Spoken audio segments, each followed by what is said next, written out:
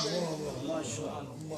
یہ موسیٰ علیہ السلام کو اللہ تبارک و تعالیٰ نے پھر ایک اور شرف بخشا ہے جو پوری کائنات کے اندر صرف 3 ہستیوں کو بخشا ہے, چوتھا شامل ہی نہیں. کیا مرتبہ ہے جی؟ براہ راست رب سے کلام ہوتا ہے, کوئی واسطہ نہیں درمیان. یہ 3 ہستیوں کو حاصل ہے. سب سے پہلے حضرت آدم کو ملا ہے. سبحان اللہ کہہ دو آدم. پھر ترتیب میں پھر یوں آ جاتا ہے موسیٰ علیہ السلام کو ملا ہے, اور معراج کی رات پھر یہ شرف. باقی سب کو پردے کی اوٹ میں ملا ہے, ہمارے آقا کو پردے اٹھا کے جلووں کے نظر. تو جب موسیٰ علیہ السلام نے اس کلام کا ردم سنا نا, کیا کوئی سمجھ سکتا ہے جی اس کلام کو؟ تو موسیٰ علیہ السلام کے دل میں لگن اور بڑھ گئی, تڑپ بڑھ گئی. جس آواز کا یہ فیض ہے اس کی ذات کے جلووں کا کیا فیض ہے؟ فوراً یہ عرض کیا, جھولی پھیلا کے دیں, رب ارنی, مولا مجھ کو دکھا, میں چاہتا ہوں میں تجھے دیکھوں. آگے سے ساتھ ہی جواب ہے, لن ترانی, ہرگز ہرگز تم نہیں دیکھ سکتے. ساتھ دعا کرنے والا نبی ہے, نبیوں میں بھی بڑا اونچا مرتبہ رکھتا ہے, اس کا بھی پھر ساتھ بیان فرما دیا.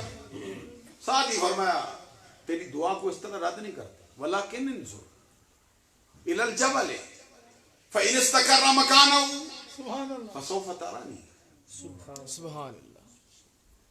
ہاں تیرے لیے ایک طریقہ ہو سکتا ہے, وہ کیا ہے؟ فرمایا اس پہاڑ کی جانب نظر کر, ادھر دیکھ, پہاڑ کو دیکھ. فرمایا ہم پہاڑ پہ تجلی ڈال دیتے ہیں. فإن استقر مکانہ, اگر یہ پہاڑ اپنی جگہ پہ قائم رہ گیا, فسوف ترانی. یہ طالب علم ساتھی بیٹھے ان سے پوچھو, یہ جو مضارع کی علامت ہوتی ہے اس میں سین بھی ہوتا ہے, سوفا بھی ہوتا ہے, اس کی علامتوں میں سے, فعل کی علامتوں میں سے. تو یہ فعل کی علامت سین آتا ہے بہت قریب مستقبل میں, سوفا آتا ہے وہ بھی قریب میں ہوتا ہے لیکن تھوڑے وقفے کے بعد. جیسے فرمایا سوف تعلمون, یہ فرمایا ہوگا قریبی لیکن تھوڑے وقفے کے بعد, فوراً نہیں ہوگا. اللہ تبارک و تعالیٰ فرماتا ہے اگر یہ پہاڑ جلوے کو برداشت کر گیا, پہاڑ بھی کوئی جلوے کو اثر ہوتا ہے, اس کو ڈیڈ سی چیز ہے پہاڑ, اس پہ دھوپ پڑے بارش ہے, کیا ہوتا ہے؟ کچھ ہوتا ہے, وہ تو ادھر ہی رہتا ہے, لیکن یہ جلوہ وہ نہیں. پر میں اس پہاڑ پہ جلوہ کر دیتے ہیں. وہ اگر پہاڑ برداشت کر جاتا ہے تو بھی اس کو دیکھ, اور وہ جلوہ منعکس ہو کر, جیسے آپ ڈالتے ہیں ادھر پڑتا ہے دیوار پہ پھر لوٹ کے آتا ہے, اس کو کہتے ہیں منعکس ہونا. یہ ادھر پڑے گا پھر منعکس ہو کے تیری طرف آئے گا. تو بھی دیکھتا رہے, اگر وہ برداشت کر گیا نا, جلوہ گاہ بن گیا, پھر تجھ پہ بھی وقت آئے گا, تو بھی دیکھے گا. اب قرآن کہتا ہے فلما, پھر جب وہ وقت آئے نا, تجلی ربہ للجبل, اللہ تبارک و تعالی نے وہ تجلی جب فرمائی پہاڑ پہ, پہاڑ کا کیا حال ہوا ہے؟ دکم وخر موسیٰ صاعقا. اس کا مطلب یہ ہے کہ پہاڑ کے پرخچے اڑ گئے, پہاڑ ریزہ ریزہ ہو گیا ریت کی مثل. اور خود حضرت موسیٰ علیہ السلام کے حواس بھی قائم نہیں رہے, منعکس ہو گیا. آئیے ذرا توجہ کیجیے, منعکس ہو گیا. آئیے موسیٰ کلیم اللہ علیہ السلام کے حواس ہی نہیں قائم رہے. اب یہ لفظ میں زبان پہ لاتا نہیں کیونکہ نبی ہے, ہمارے ہاں احترام کا بہت ہی خیال رکھا جاتا ہے, اور ہونا چاہیے, ایمان کا تقاضا ہے. اب منعکس ہو کے پڑا ہے, ہوش قائم نہیں. اب کتنی تجلی پڑی, قاضی ایاز مالکی کہتے ہیں سوئی کا ناکا ہوتا ہے نا, سوئی کا ناکا اس سے بھی کم، اس سے بھی کم، اس سے بھی کم، اس سے بھی کم، اس سے بھی کم، 100واں حصہ نہیں، 1000واں حصہ نہیں۔ قاضی اعجاز وہ کہہ گئے، اتنا کہہ گئے کہ بات مکمل کر گیا، بعد نے کہا سوئی کے ناکے کا سب سے کم ترین 100واں حصہ 1000 کتنا ہوگا؟ جتنا کم، وہ بھی مرکز ہو گئے۔ آگے موسیٰ علیہ السلام کے ہوش قائم نہیں رہے۔ تو یہ جو معراج کی رات گیا ہے، سادی شرادی کا ایک جملہ حل کر دیتا ہے اس کو، وہ کہتا ہے موسیٰ دے ہوش رفت بیک پرتوے صفات۔ موسیٰ علیہ السلام کے ہوش قائم نہیں رہے تھے، اللہ تبارک و تعالیٰ کی صفت کی پرتو پڑھنے پر تو عین ذات میں نگری تو صفات کو نہیں دیکھتا تھا، تو براہ راست رب کی ذات کو دیکھتا تھا اور مسکراتا ہوا۔ نعرہ تکبیر، نعرہ رسالت، نعرہ حیدری، نعرہ تحقیق، آستانہ علیہ صلو کے شریف، آستانہ علیہ مراریہ شریف۔ موسیٰ دے ہوش رفت، حضرت موسیٰ کلیم اللہ علیہ السلام کے حواس قائم نہیں رہے، بیک پرتوے صفات، اللہ کی صفت کے ایک پرتو پڑھنے سے تو عین ذات میں نگری۔ کوئی سمجھتا ہونا پھر وہ پڑھ گیا، آپ کو چونکہ فرضی آپ کو آتی نہیں ہے تو آپ کیا پڑھ گیں گے؟ جس کو آتی ہے نا، جو سمجھتا ہے وہ سمجھے۔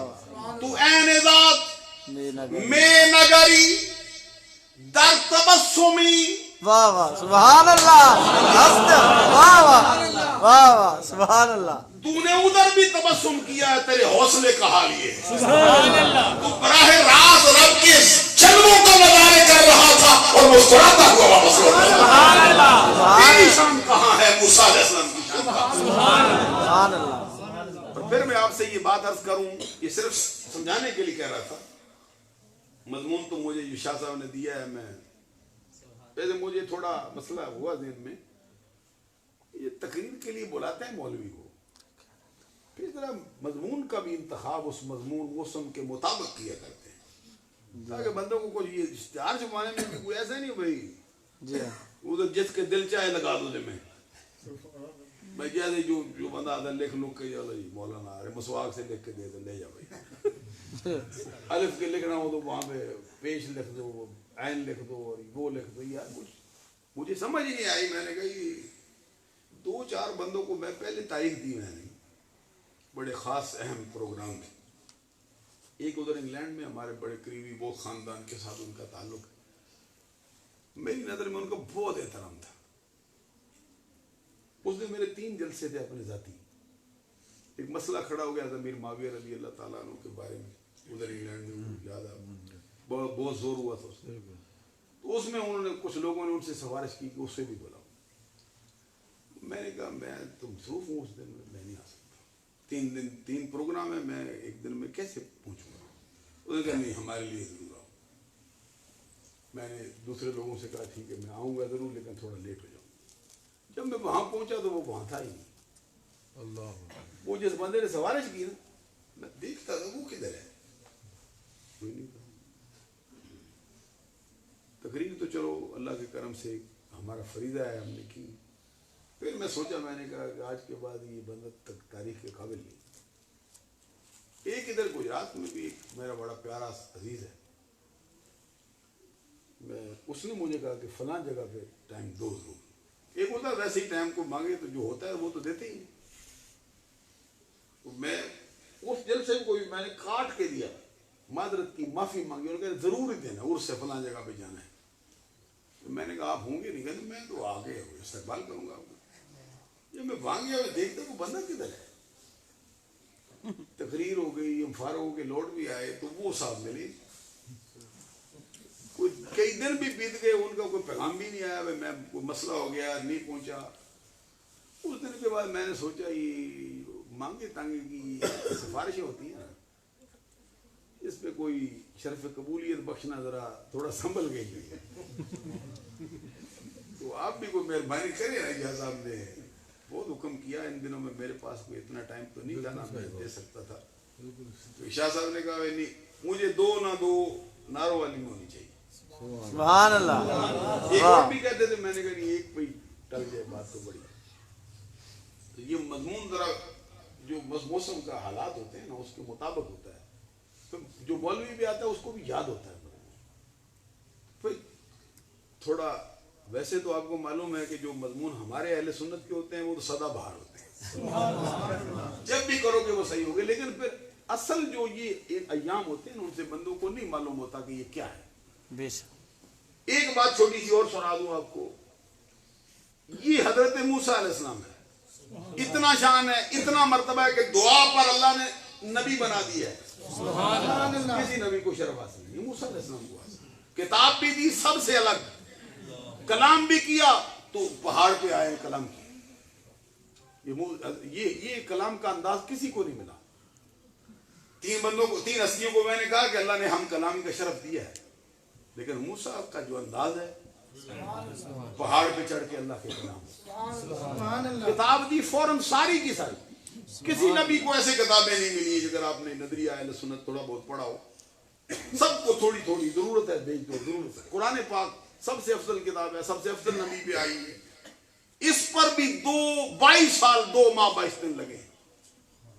موسیٰ علیہ السلام پہ اتنی مہربانی, اتنی مہربانی, اتنی مہربانی. پھر انہوں نے سفارش کر دی, درخواست کر دی مولا مجھے دکھا دے. اس کو بھی رد نہیں کیا. پھر پہاڑ کو بھی جلوہ کر دیا, پرچے اڑ گئے اس کے, ریزہ ریزہ ہو گیا, دکم وخرا. موسیٰ علیہ السلام کو بھی وہ اس کا اثر ہوا, ہوش نہیں قائم رہے. تو انہیں پھر بات موسیٰ علیہ السلام نے اس سے جب افاقہ ہوا, پھر اس کے لیے الفاظ بھی قرآن سے پڑھو. پھر وہ بھی اپنے اندر بہت لطافت رکھتے ہیں. موسیٰ علیہ السلام کے ساتھ ہی ایک سوئی کے ناکے کا بہت تھوڑا حصہ وہ بھی مرکز ہو گیا ہے. تو سرکار ہراجی کا جملہ سنا, کہتے تو این ذات میں نگری. تو نے صفات کو نہیں دیکھا, تو نے براہ راست ذات کو دیکھا ہے اور مسکراتا ہوا لوٹایا ہے تیری.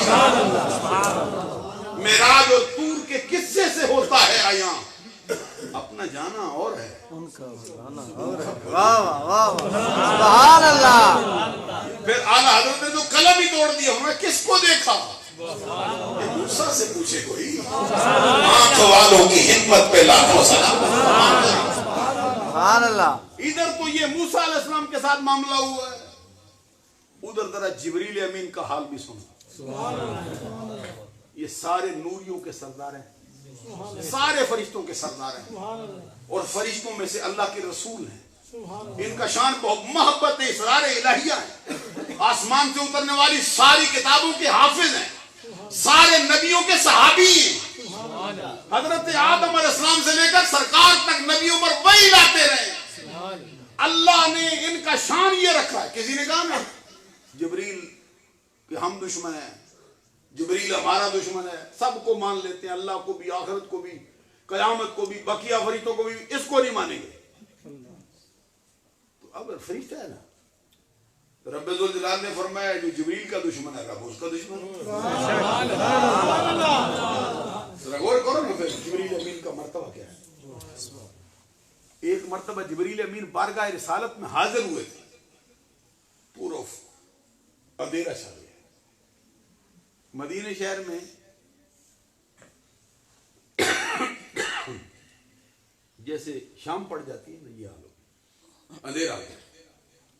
تو سرکار نے جبریل سے پوچھا یہ کیا ہوا ہے, کدھر گیا سورج, کدھر گئی اس کی جو کرن, سورج کی کرن ہوتی ہے, شعاع ہوتی ہے, سورج کی شعاع ہوتی ہے. میں بھول جاتا ہوں اکثر چاند شعاع اور کرن سے نا, اس لیے آپ کو ذرا پوچھ لیا تاکہ تازہ کر دے. نہ کوئی شعاع رہی ہے, نہ کوئی اس کا اثر رہی ہے. کرن تو پہلے کہنا اس کو نہیں کہہ سکتے, وہ چاند کی ہوتی ہے.